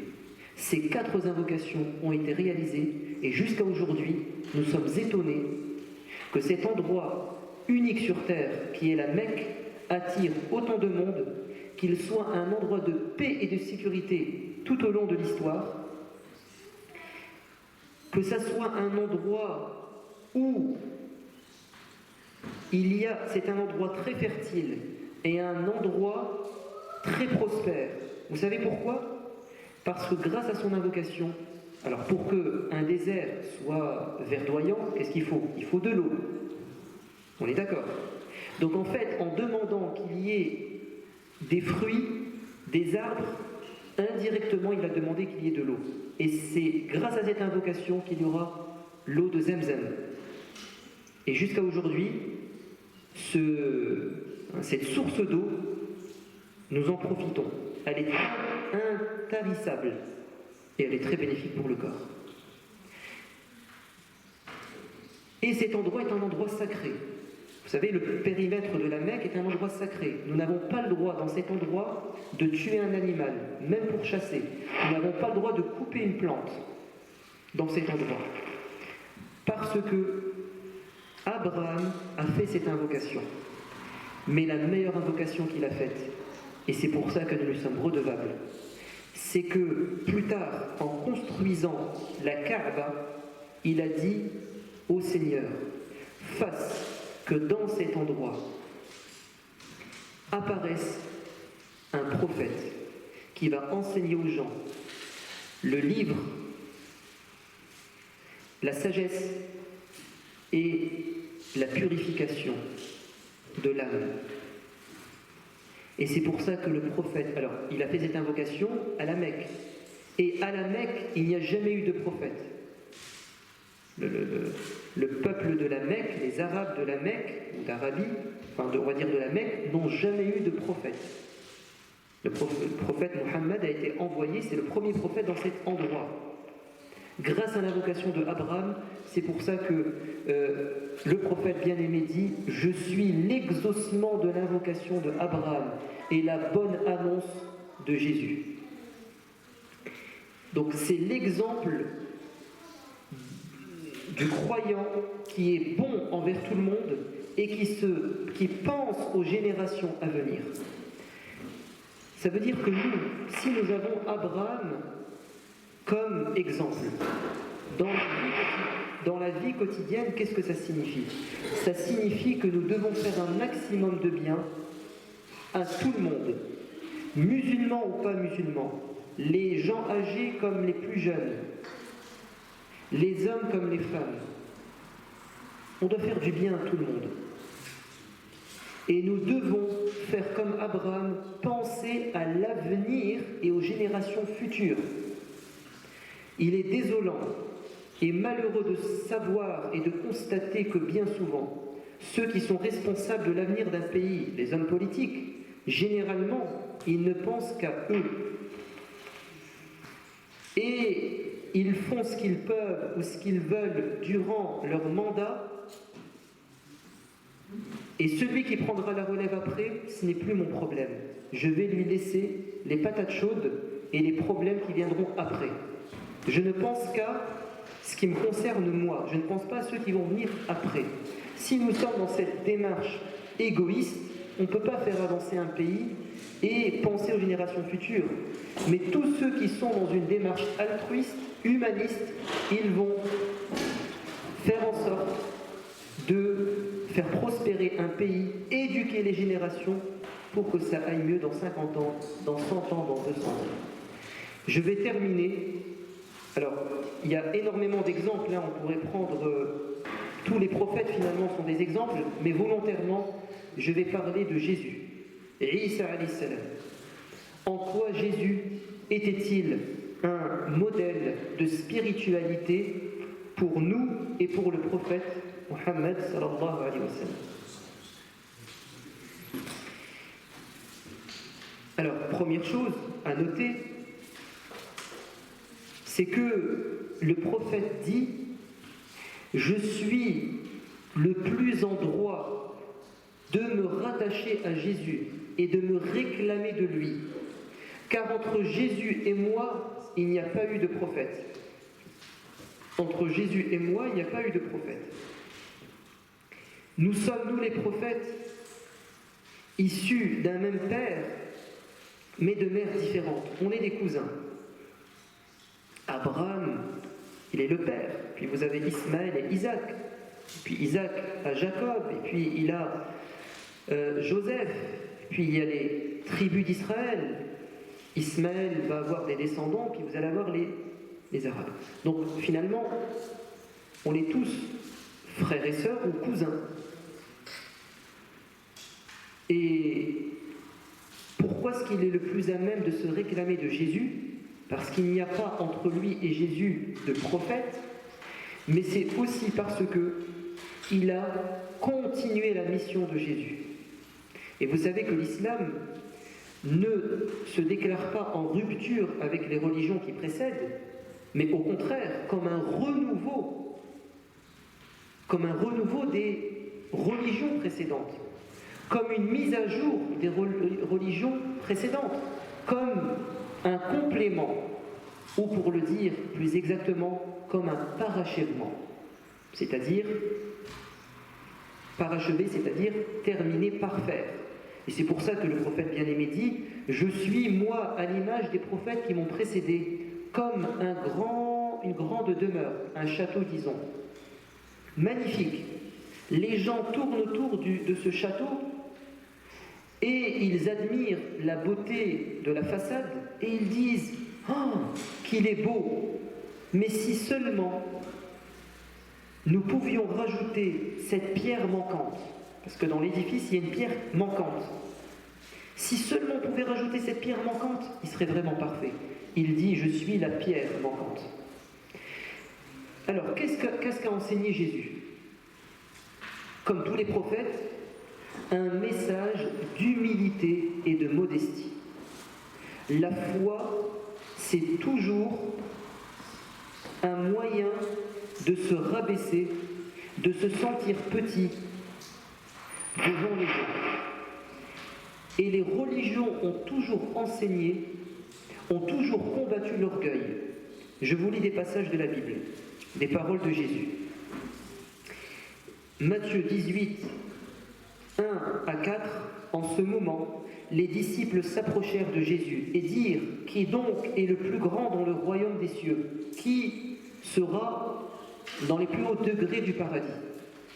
Jésus, ayant appelé un petit enfant, le plaça au milieu d'eux, et il dit: je vous le dis en vérité, si vous ne vous convertissez et si vous ne devenez comme les petits enfants, vous n'entrerez pas dans le royaume des cieux. Vous devez être aussi humble, aussi pur qu'un enfant. Vous avez déjà remarqué que les enfants se disputent, se bagarrent. 5 minutes après, ils rejouent ensemble. Le monde des adultes est un monde de rancœur, de vengeance, de ressentiment, alors que le monde des enfants, c'est le monde du pardon. Et donc Jésus invite à ce qu'on soit innocent comme les enfants. Et c'est pour ça que le prophète bien-aimé a dit que celui qui veut entrer au paradis m'aime et suive ma sunna, que celui qui veut suivre ma sunna, mes enseignements, qu'il essaie chaque soir avant de dormir de n'avoir pas de rancœur envers ses frères. Je termine le verset 4. C'est pourquoi quiconque se rendra humble comme ce petit enfant sera le plus grand dans le royaume des cieux. Et ça nous rappelle, pour ceux qui connaissent les paroles du prophète, quiconque se rabaissera, Dieu l'élèvera. Quiconque pardonnera, Dieu ne fera que le renforcer. Ma tawadda'a ahadun, je crois, illa rafa'ahu Allah. Ou bien n'entrera pas au paradis toute personne qui a encore dans son cœur un atome d'orgueil. Donc on a bien là, évidemment, des concordances. Le message de Jésus, c'est aussi le message de Muhammad, un message d'humilité. Je continue avec Jésus, Luc 15, 2. Beaucoup de collecteurs d'impôts et d'autres personnes étaient à table avec eux. Jésus, ses disciples et les collecteurs d'impôts. Les pharisiens et les maîtres de la loi, qui étaient de leur parti, critiquaient cela. Ils dirent aux disciples de Jésus: pourquoi mangez-vous et buvez-vous avec les collecteurs d'impôts et les autres gens de mauvaise réputation? Les pharisiens et les maîtres de la loi étaient une composante juive à l'époque de Jésus qui se sentait supérieurs. Ils étaient imbus de leur personne. Dans Luc 15, 2, les pharisiens et les maîtres de la loi critiquaient Jésus. Ils disaient: cet homme fait bon accueil aux gens de mauvaise réputation et mange avec eux. C'est qui les gens de mauvaise réputation? Ce sont les pauvres, les misérables de la société, les gueux. Les notables n'aimaient pas se mélanger avec les gens simples de la société. Ils les considéraient comme leurs esclaves. Et Jésus, car il est venu d'abord pour les pauvres, il est venu pour sortir les gens de la misère, il mangeait avec eux à table, il était humble, mais les pharisiens n'aimaient pas cela. Vous avez la même chose dans le Coran. Le peuple de Noé a dit, les notables: si tu veux que nous te suivions, alors écarte al-ardaloun, c'est-à-dire les misérables. On ne veut pas être mélangé avec eux. Et Noé a refusé. Dieu est plus au courant de ce qu'ils ont dans leur cœur. Ce qui importe, c'est ce qu'ils ont dans le cœur. Ils peuvent être au-dessus de vous, aux yeux de Dieu, parce qu'ils ont des qualités. Et vous, vous avez de gros défauts. Et le prophète bien-aimé, Muhammad, ne refusait jamais les invitations. Il a été invité par des esclaves, par des serviteurs. Il ne refusait pas. Et les notables de la Mecque lui ont fait pression. Ils lui ont dit, vous connaissez l'histoire de Abasa wa Tawalla, la sourate où Dieu est venu faire des reproches au prophète bien-aimé car il était en train de discuter avec des riches de la Mecque, des notables, il les appelait à la religion, quand tout à coup survient un homme aveugle, un pauvre, qui est venu assister. Il voulait apprendre sa religion. Et le prophète, quand il l'a vu, il s'est renfrogné parce qu'il a considéré qu'il était dérangeant. Et d'ailleurs, les notables, quand ils l'ont vu arriver, ils se sont écartés. Et le prophète a considéré que ce n'était pas opportun qu'il vienne à ce moment. Il a voulu l'écarter, parce qu'il considérait que si un notable de la Mecque se convertissait à l'islam, il allait défendre sa religion, porter ses valeurs. Et Dieu va révéler des versets où il va lui dire « Tu te trompes, tu dois répondre à l'appel de celui qui vient avec un cœur pur, fût-ce un homme pauvre et aveugle. »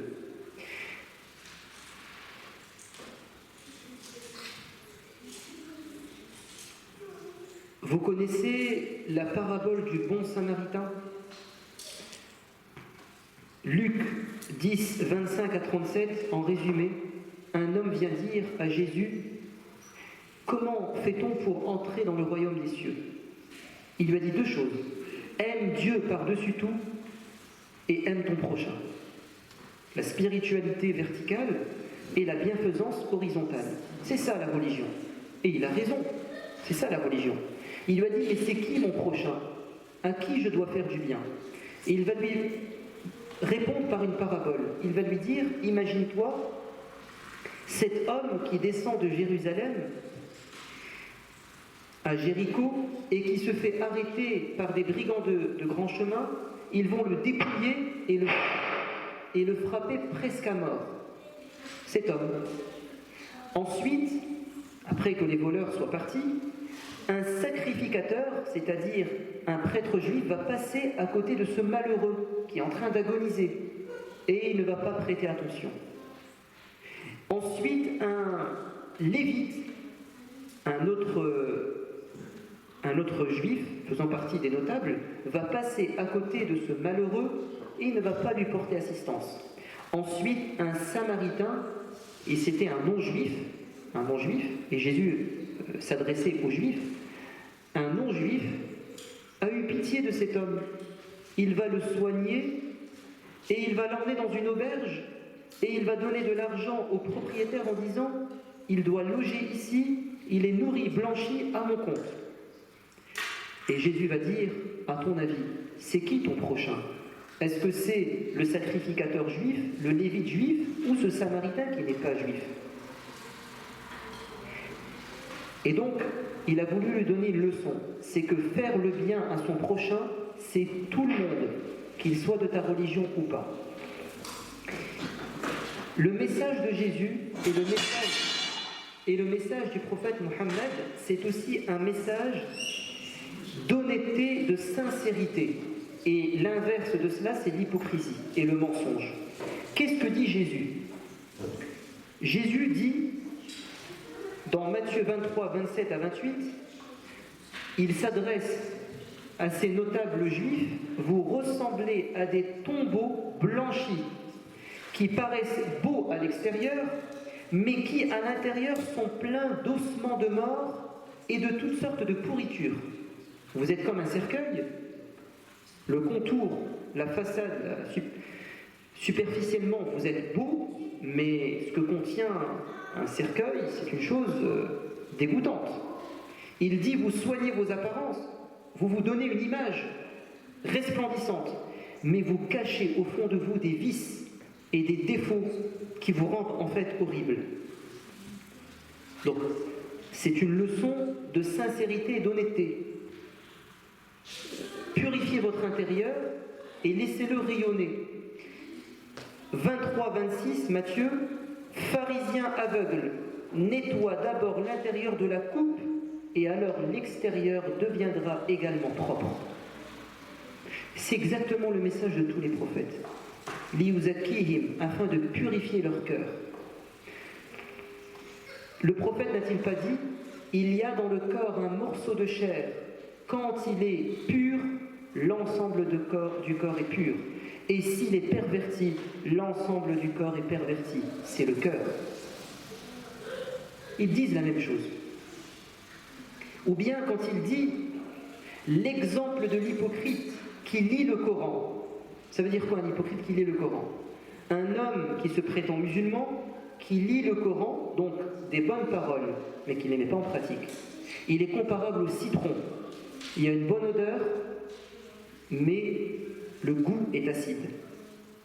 Donc, toujours la même dialectique, l'extérieur, l'extériorité et l'intériorité. Quand il y a un décalage, ça ne va pas. Vous négligez les enseignements les plus importants de la loi, tels que la justice, la bonté, la fidélité. C'est pourtant là ce qu'il fallait pratiquer sans négliger le reste. Et ainsi de suite. Un message de sincérité et une condamnation de la duplicité et l'hypocrisie. Je termine par le matérialisme. Jésus est venu en grande partie pour détourner les gens de l'obsession matérialiste vers l'objectif spirituel. Je vous lis quelques passages. Vous ne pouvez à la fois servir Dieu et l'argent. Soit ton maître c'est Dieu, soit c'est l'argent. Soit ton Dieu c'est l'argent, soit ton Dieu c'est celui qui t'a créé. Les pharisiens entendaient toutes ces paroles et se moquaient de Jésus car ils aimaient l'argent. Il a dit un jour à un homme qui lui a dit comment être parfait. Il lui a dit si tu veux être parfait, lui dit Jésus, va vendre tout ce que tu possèdes et donne l'argent aux pauvres. Et nous avons des exemples et des paroles nombreuses dans la vie du prophète bien-aimé qui vont dans ce sens. La charité, donner, et puis ses compagnons qui ont évidemment donné des beaux exemples comme Abu Bakr qui a donné toute sa fortune, ou Uthman ibn Affan qui a donné énormément, et ainsi de suite. Bon, il y a encore beaucoup de choses à dire, parce que la Bible est très riche, et le message de Jésus a été en grande partie transmis, et on retrouve la même chose dans le message du prophète bien-aimé, et dans les autres messages des prophètes, des messages de spiritualité, de bonté, de charité, de justice, d'amour, de pardon. Et nous devons prendre exemple sur eux. Ils sont nos modèles. Et ces modèles, nous les avons dans le Coran, nous les avons dans la Bible. Voilà, je vous laisse la parole s'il y a des questions sur le sujet ou d'autres questions plus générales sur l'islam.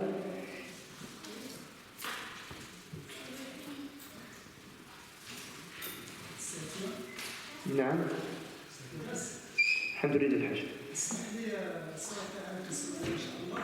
نعم قلت فيما سبق بأن أخذنا مثال الإنجيل. نعم أولا قبل احنا نحب إخواننا الآخرين المسلمين. نعم فمن الواجب على كل مسلم أن يعطي مثال القرآن. نعم فالقرآن الرسول صلى الله عليه وسلم سألوا الصحابة قالوا هل يمكن أن نتلو الإنجيل؟ قال لا. نزل القرآن فالقرآن هو الذي يجب أن نقرأه. سيد القرآن هو دين الرسول. يتصور عليه السلام صلى الله عليه وسلم بالقرآن.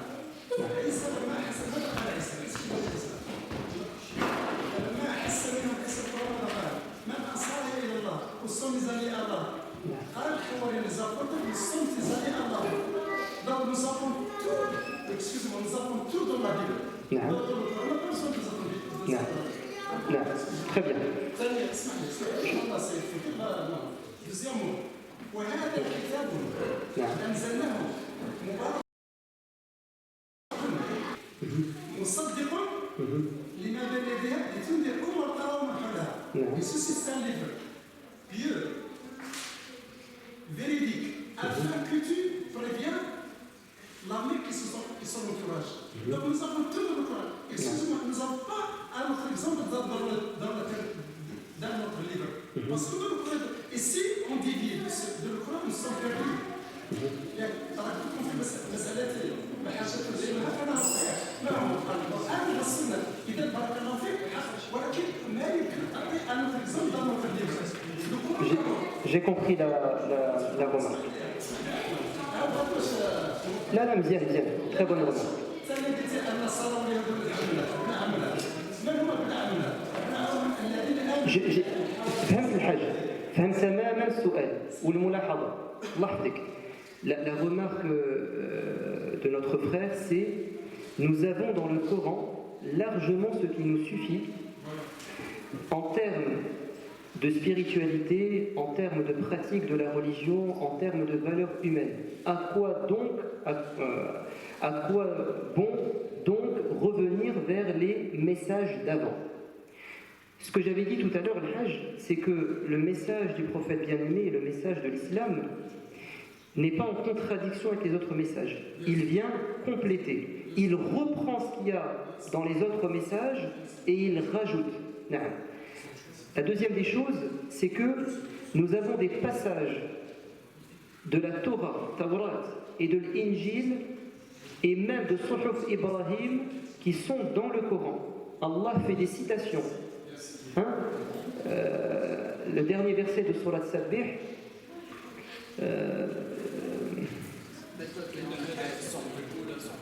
voilà. Est-ce que tu peux répéter l'avant-dernier verset?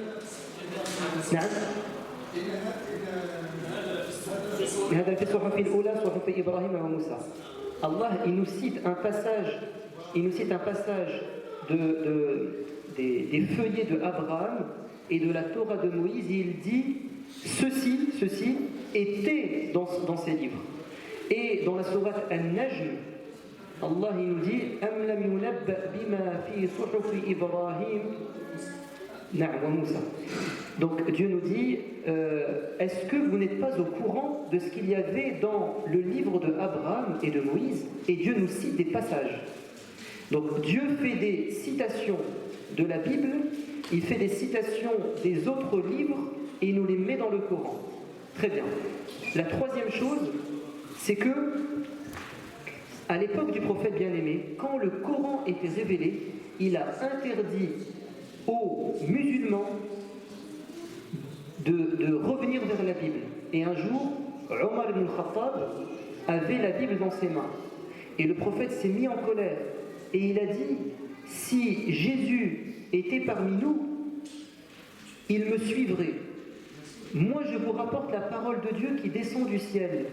Alors que la Bible que vous avez entre les mains, elle a été en partie transformée, en partie altérée. Donc pourquoi délaissez-vous une parole pure pour une parole où vous allez peut-être vous tromper? Très bien. Une fois que le Coran a été révélé dans sa totalité, il est fini, il est là. Ok? Nous n'avons aucun problème et aucun risque de revenir vers les autres livres. Pourquoi? Parce qu'il est complet, il est terminé. Et on peut comparer. Ça, c'est une chose. Donc, ce qui est conforme au Coran, nous disons, c'est la parole de Dieu. Ce qui vient en contradiction avec le Coran, nous disons, c'est sûrement une parole humaine qui a été transformée. Je rajoute autre chose. Le prophète bien-aimé a dit « Hadithu an bani Israël wa la haraj » Rapportez ce que vous disent les fils d'Israël, et ce n'est pas un problème. D'accord? Donc, ce que j'ai voulu faire tout à l'heure, c'était quoi? Quand je citais des passages de la Bible, c'était de dire qu'une partie de la Bible est traduit fidèlement le message de Jésus qui d'ailleurs a été évoqué dans le Coran. Si la conférence était plus grande, j'aurais aussi évoqué des passages du Coran qui nous parlent de Jésus et on trouve des occurrences, des choses qui sont complémentaires et ce n'est pas un problème. Et tous les grands exégètes du Coran, quand ils se penchent sur l'histoire de Jésus, l'histoire de Moïse, ils complètent avec ce qu'il y a dans la Bible, tant que ce n'est pas contradictoire. Donc ta remarque est pertinente. Il ne faudrait pas penser que nous allons délaisser le Coran pour prendre la Bible. Non, parce que nous sommes sûrs que le Coran, c'est la parole de Dieu. Quant à la Bible, c'est la parole de Dieu avec une parole humaine et il y a un mélange. Non. Ah, c'est quoi?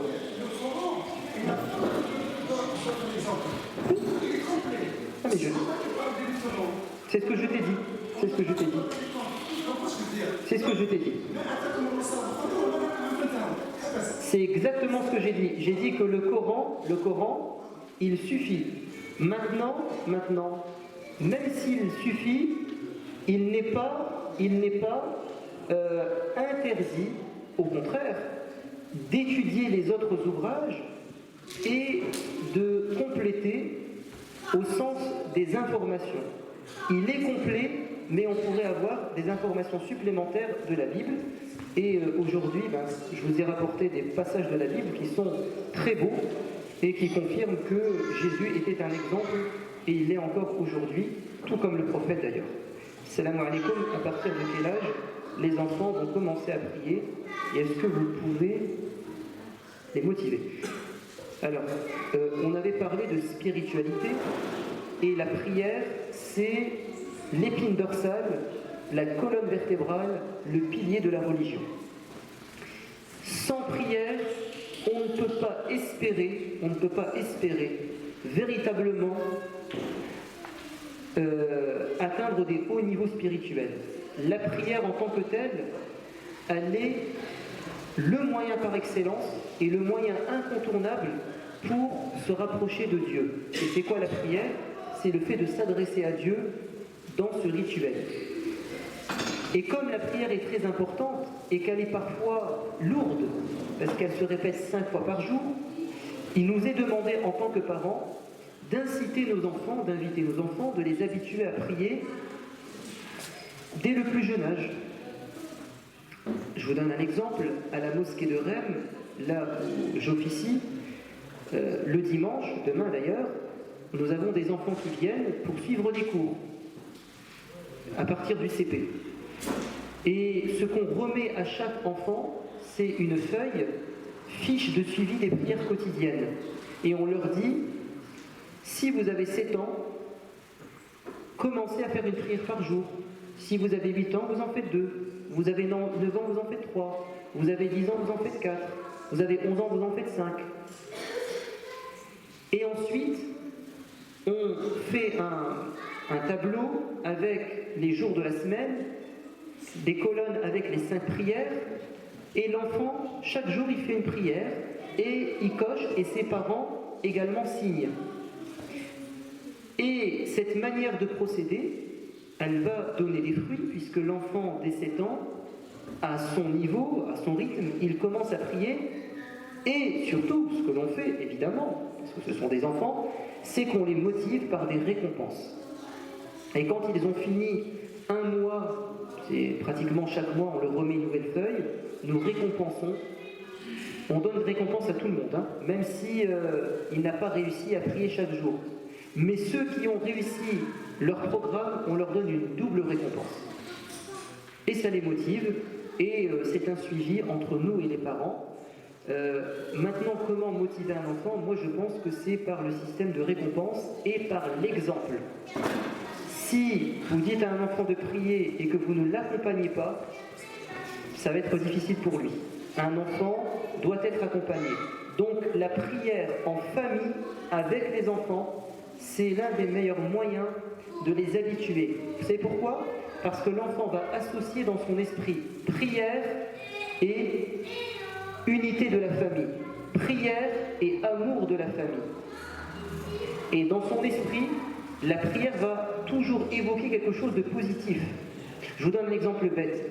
Je me souviens quand on était petits, mes frères et moi, on est 5, on avait l'habitude en famille, avec mes parents, de regarder, c'était à 18h30, chaque jour, une émission d'animaux sur Arte. On était encore petits. Et c'était un rituel. Bon, je sais que mes parents ne ressentaient peut-être pas le besoin de regarder cette émission d'animaux. Alors pourquoi est-ce qu'ils la regardaient avec nous? C'est parce qu'ils voulaient que ce divertissement se fasse en famille pour que ça ne soit pas un simple divertissement, mais un moment affectif. Et si on arrive à rendre un moment simple, on lui donne une dimension affective, ça va laisser une empreinte chez l'enfant. Donc la prière en famille, Donc l'éducation par l'exemple, c'est un très bon moyen et vous rajoutez les récompenses. Vous rajoutez les récompenses. Et Inch'Allah, vous allez voir que ça va donner des résultats. Non. D'autres questions?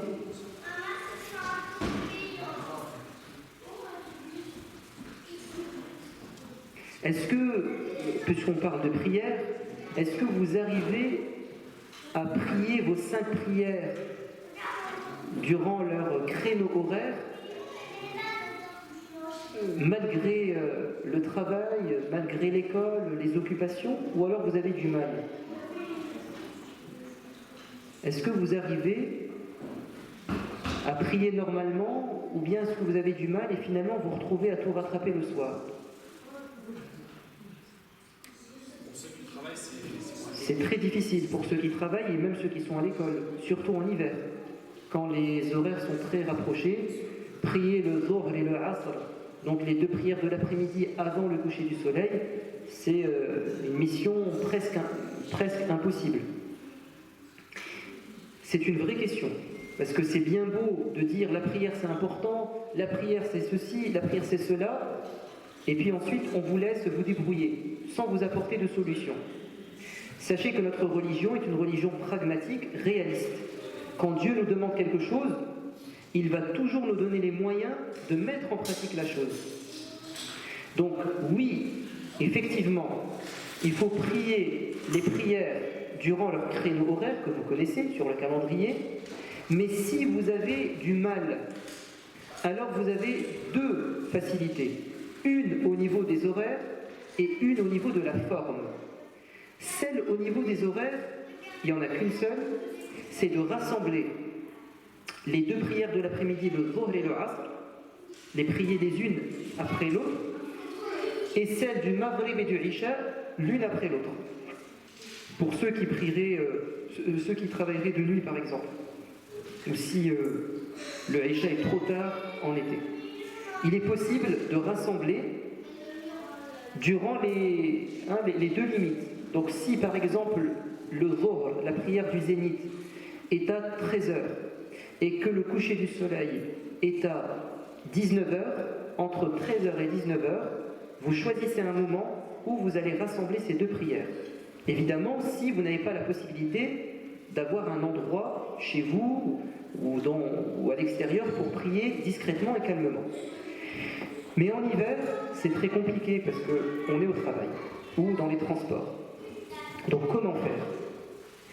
Vous n'avez pas le droit et vous ne pouvez pas en islam dire « je n'ai pas l'occasion de prier, je reporte ça à ce soir » et vous enchaînez les prières de la journée avec celles de la nuit.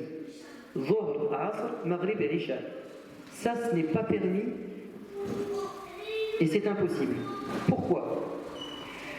Parce que, en principe, on fait les prières chacune dans son créneau horaire. La seule dérogation, elle a été instituée dans la religion et c'est la seule. Il n'y en a pas d'autre. Prier le Asr après le Maghrib, c'est un grand péché pour celui qui le fait volontairement. C'est tellement grave que 2 prophètes qui se sont retrouvés dans cette situation ont regretté. Le premier exemple, c'est Salomon, Sulayman. Dans la sourate Sa'ad, Dieu nous dit, il a demandé à ce qu'on fasse défiler devant lui ses coursiers. Il avait beaucoup de chevaux de course. Et il est resté à admirer ce spectacle. Il s'est oublié jusqu'à ce que le soleil se soit couché. Et là, il s'est réveillé, il a dit, oh mon Dieu, j'ai oublié de faire la prière de l'Asr. Il s'en est voulu.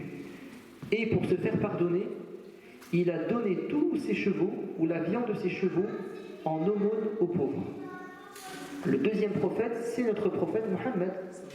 Lors de la bataille du fossé, Al-Khandaq, comme cela est rapporté par le Bukhari et Muslim, il était en train de monter la garde parce qu'il y avait un projet d'invasion de Médine et les gens étaient tout proches, il y avait juste un fossé entre eux, et il était en train de surveiller l'ennemi, et Omar ibn al-Khattab va arriver en courant. « Ô messager de Dieu, Ils nous ont fait oublier de prier le Asr. Il a dit, moi aussi j'ai oublié. Et il a fait une invocation contre eux.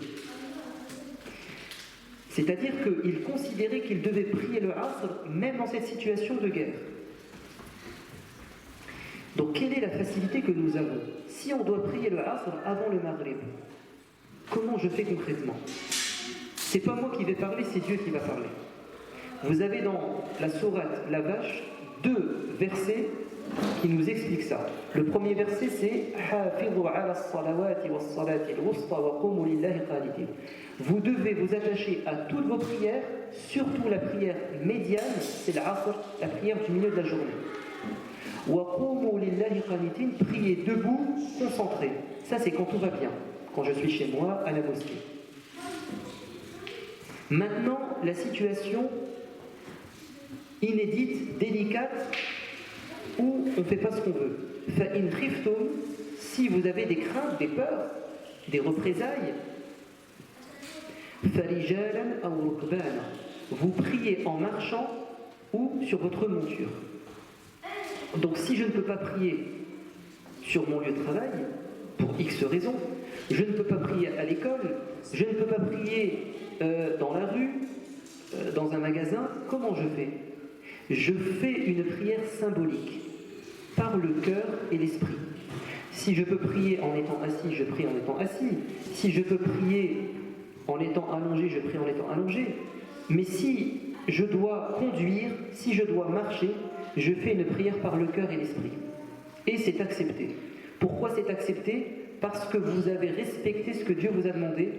Vous avez prié dans les temps comme vous avez pu. Et Dieu nous demande ce qui est possible, ce que l'on peut faire. Dieu nous dit craignez Dieu comme vous le pouvez. Je ne vous impose que ce qui est en votre capacité. Le prophète bien-aimé dit, ce que je vous ai interdit, vous devez vous en écarter. Et ce que je vous ai ordonné, faites ce que vous pouvez. C'est comme quand on ne peut pas faire nos ablutions avec de l'eau. On fait le tayammum, c'est-à-dire on essuie, on touche une pierre ou la terre, ou la poussière d'ailleurs, on fait ça et on s'essuie le visage. Et on peut prier. Imaginez-vous que vous faites cela pour prier l'Asr. Vous avez fait le tayammum, l'ablution pulvérale. Et avant le coucher du soleil, vous trouvez de l'eau. Est-ce qu'il vous est demandé de recommencer vos ablutions avec l'eau et de refaire la prière? Non. Pourquoi? Parce qu'au moment où vous avez fait le tayammum, c'était autorisé parce que vous n'avez rien d'autre. Après, je n'ai pas à rattraper. Donc si vous avez fait votre prière ainsi, de manière symbolique, parce que vous étiez empêché, et que vous rentrez à la maison, vous n'avez pas à recommencer. Votre prière est acceptée parce que vous avez fait votre possible. Je vous dis ça parce que beaucoup pensent qu'on doit rattraper le soir. Et en fait, soit il ne rattrape pas, soit il rattrape, mais ça devient une prière mécanique. On fait tout à la va-vite, et la prière devient un fardeau, on la fait à contre-cœur, on n'a plus de plaisir.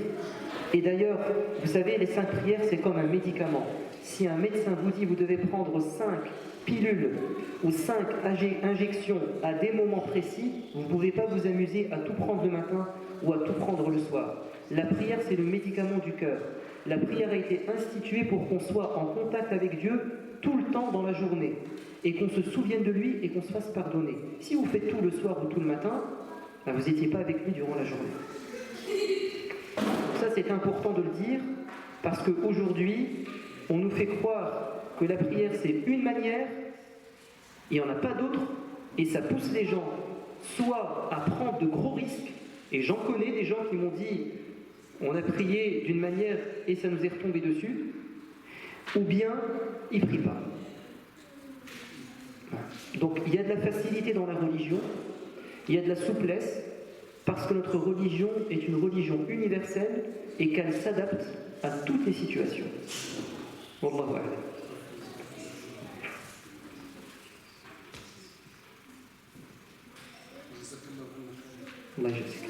Vous avez d'autres questions? Non.